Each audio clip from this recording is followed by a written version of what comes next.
तो एक बहुत कॉमन सा डाउट आया था बच्चे का कि सर इस तरह के डिटर्मिनेंट को कैसे सॉल्व करते हैं।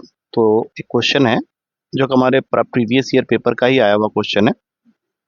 ये डिटर्मिनेंट हमें दिया रखा है और क्वेश्चन ये पूछ रहा है कि what is the maximum value of this determinant.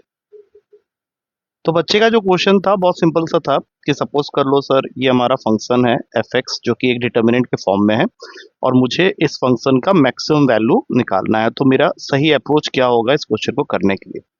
तो देखो किसी भी डिटर्मिनेंट की वैल्यू या मैक्सिमम वैल्यू निकालने के लिए उसको सॉल्व करना है और सॉल्व करते समय हम ये चाहेंगे कि डिटर्मिनेंट के अंदर मैक्सिमम जीरोस आ जाए। तो तुम्हारा मेन काम क्या है स्टेप के बाद कि यहाँ पे ये पता करना कि यहाँ पे जीरोस कहाँ कहाँ आ सकते हैं और क्या करके आ सकते हैं। तो सबसे पहले तो देखो अगर मैं इस 2 को इस 2 से और इस 4 sin 2x को इस 4 sin 2x से माइनस कर दूं, that means R2 tends to R2 minus R1 कर दूं तो 2 जीरो तो मुझे मिल जाएंगे। दैट मीन्स जब मैं इस क्वेश्चन को स्टार्ट करूंगा तो मेरा जो पहला रो है R1 उसमें कोई चेंजेस नहीं है, लेकिन इसमें आ जाएगा 0 फिर 1 फिर 0 और फिर थर्ड रो में भी कोई change, it will remain as it is. अब ये लिखने के बाद जो अगला स्टेप होगा मेरा, अगर मैं R3 tends to R3 minus R1 कर दूं तो मुझे एक जीरो और मिल सकता है।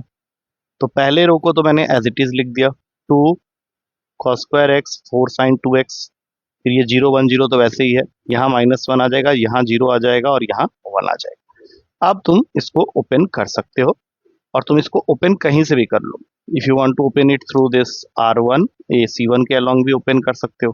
तो C1 के अलोंग अगर मैं इसको ओपन करता हूँ तो ये मुझे देगा 2 मल्टीप्लाइड विथ 1 माइनस 0 और फिर तो 0 ही है, फिर लास्ट में -1 और जब मैं -1 लिखूंगा तो ये गायब हो जाएगा, 0 माइनस 4 sin 2x।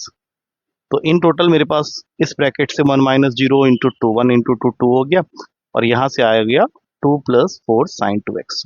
अब ये तो हमने पढ़ा हुआ है कि sin 2x की मैक्सिमम वैल्यू जो होती है वो 1 होती है। तो 2 प्लस 4 इसकी वैल्यू हो जाएगी मैक्सिमम वैल्यू, दैट इज 6। मतलब इसकी मैक्सिमम वैल्यू जो आ रही है 2 plus 4 that is equals to 6। I think समझ में आ गया होगा। ठीक है।